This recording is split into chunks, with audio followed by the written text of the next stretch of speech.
Are you ready to add 3 phenomenal courses to your golf bucket list? If you're a below average golfer like me, or maybe you're actually a good golfer who enjoys taking golf trips, I've got you covered because I'm here to share with you my review on the 3 courses that we played during our honeymoon.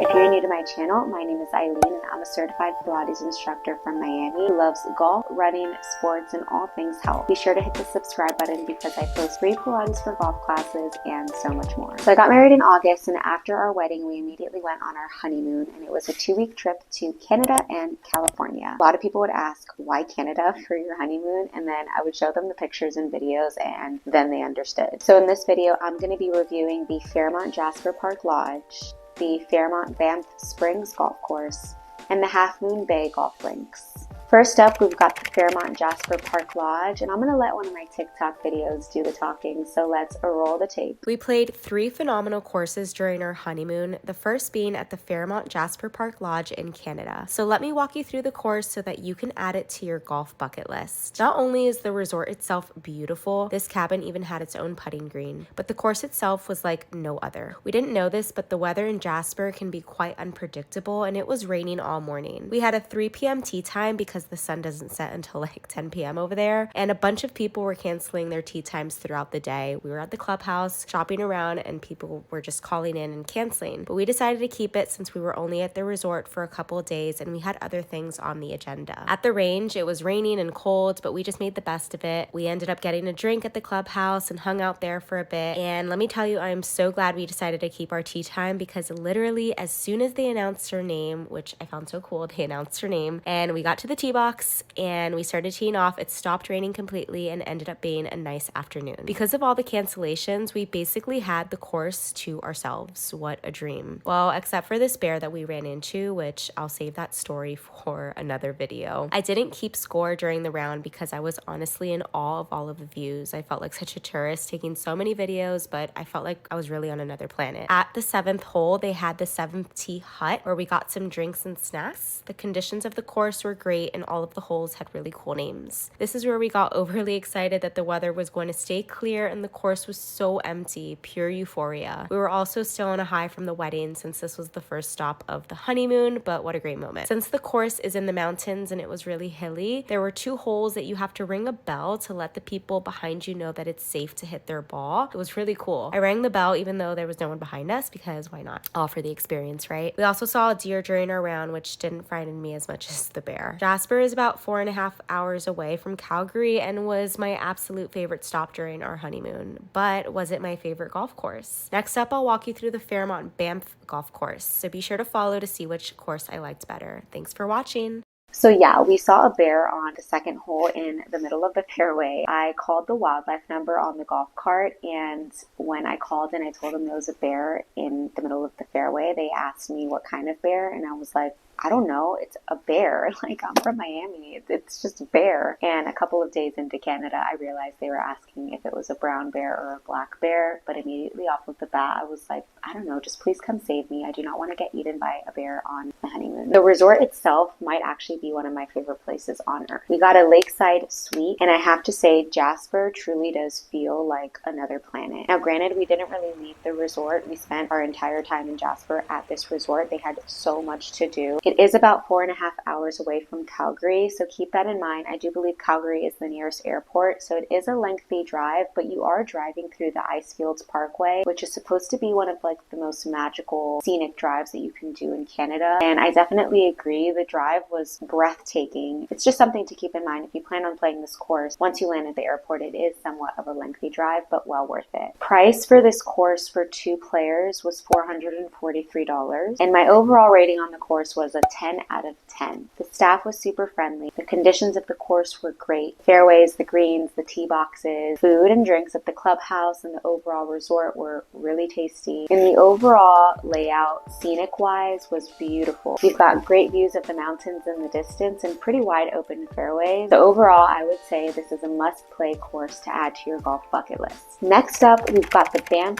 Springs golf course. Now, driving from Jasper to Banff was, I want to say, about 3 hours. So if you're landing in Calgary and you're going to Banff, it's a much shorter drive than driving all the way to Jasper. Now, right off of the bat, I'm going to tell you that this may be one of my favorite courses in the entire world. With Jasper, the overall experience was my favorite because of the resort and the location. But with Banff, the course itself holds such a special place in my heart. Now, we had a really early morning tee time. I think it was around 8 a.m. It was pretty cold when we got to the course. Thankfully, during this round, it was super sunny, so it warmed up very quickly. But we were paired with 2 other players, both solo players. They were both so nice and so friendly, so the round went great with them. But I will say that this course is pretty touristy in comparison to Jasper. The course itself was pretty packed the entire round, and I had done my research and I saw that if you book an afternoon tee time or you don't get one of the early morning slots, it's likely that the round is going to be really, really long and the pace is going to be slow, and that's something that we definitely wanted to avoid. So we were able to snag one of the earlier tee times. Our pace was not an issue, I will say that. It moved fairly quickly. The resort and the golf course itself is very, very touristy. I was a tourist, so I fit right in. Now in Jasper, you've got the mountains in the distance, but in Banff, you are in the mountains. You feel like this tiny little person surrounded by these massive mountains. I'll show you here. This is like a close-up shot of this really famous hole on this course, which is a par 3. It's, I believe, the 4th hole. And then here's a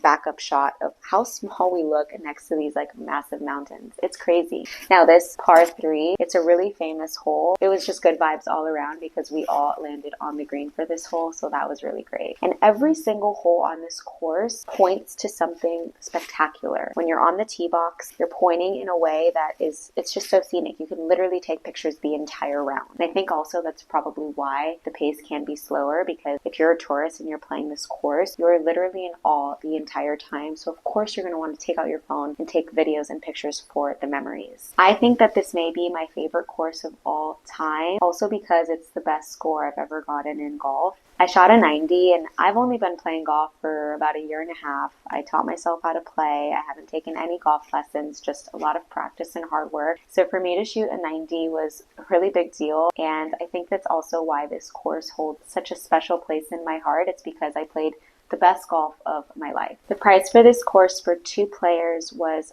$554. My overall rating on this course is actually going to be a 9 out of 10. The conditions, in my opinion, were better than Jasper, if I dare to say, even though I loved Jasper. But the fairways and the tee boxes, the greens, they were like to a mint condition when we played. It was really great because honestly, when I searched up online, some people were complaining about the conditions, and it's something that I was, a little just mindful of. The food afterwards at the clubhouse was chef's kiss. And like I said, the views are incomparable. The reason I give it a 9 out of 10 is simply because of how popular / packed the course was. In Jasper, we basically had the course to ourselves. It was the best golf that I've ever played in my entire life, and it will always hold a very special place in my heart. The last thing I'll mention about both of these courses is that they had an announcer calling our name when we got to the first hole and we got onto the tee box, which is an experience I've never had before. I felt like such a celebrity to all of the wildlife around me. It was a really cool experience. Okay, so lastly, we've got the Half Moon Bay Golf Links. We played the Ocean Course in California. Breathtaking,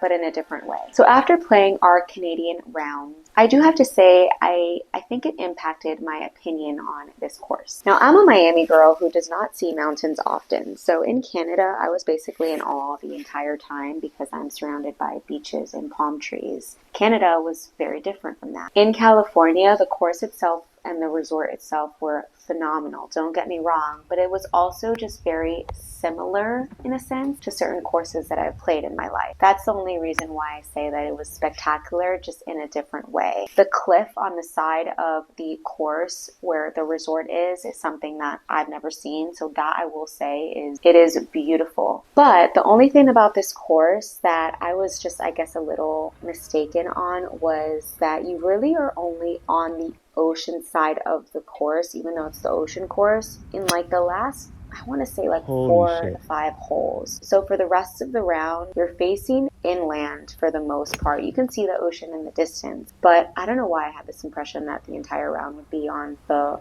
water. which is very unrealistic when thinking about the layout of a golf course. You really do get blown away when you're in the last like 4 or 5 holes of this course and you are on that cliff facing the resort, beautiful fairways, beautiful scenery. It is immaculate. I'm running out of adjectives to use on these courses if you haven't caught my drift already. I've used phenomenal, beautiful, spectacular. I don't know how many other words I can find, but you get the picture. We had booked our tee time well in advance before our wedding and honeymoon, and the price was $250 per person. Out of curiosity, when we landed in California, we were checking the tee times. Just, maybe we wanted to play an extra round and we're just checking out of curiosity. And we saw that the prices dropped significantly. So since it was early enough, we were able to cancel our tee time for later that week and rebook with the new price. So we ended up saving, I want to say over $100. The new price that we booked was $195 a person. So yeah, we saved $110 just by having curiosity for additional tee times. I don't know what happened there, but it definitely worked out for us. We were paired with 2 guys during this round. They were cool, but the course itself was really, really packed. It was a slower round. So my husband actually almost got a hole-in-one on this course, and the 2 guys that we were with freaked out, as did I. Here's a video of our reactions. It's actually pretty funny.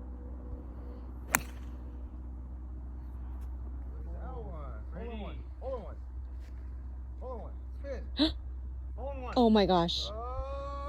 Oh my gosh. Oh, that's close.